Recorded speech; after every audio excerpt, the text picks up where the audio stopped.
Quando è comparsa l'immagine sullo schermo del presidente dell'Ucraina Zelensky, centinaia di persone che affollavano l'elegante salone al piano terra della Scuola Grande della Misericordia a Venezia si sono di colpo ammutolite come in un religioso silenzio.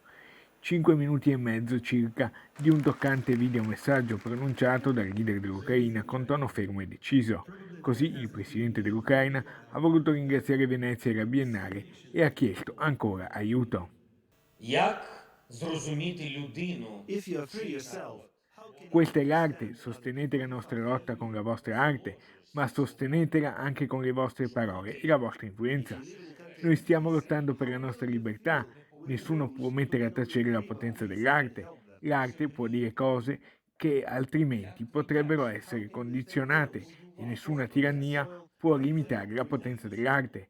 Grazie dunque alla Biennale di Venezia per questo progetto, grazie a voi per l'attenzione e per l'attenzione data ai nostri artisti. in organizing this project for the Venice Biennale?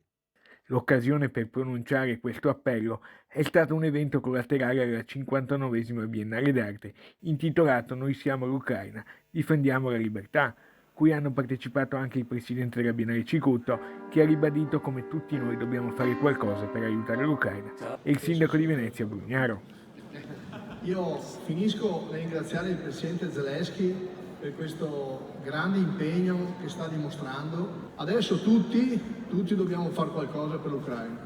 Piccolo o grande che sia, tutti dobbiamo fare qualcosa per l'Ucraina. Grazie, buonasera.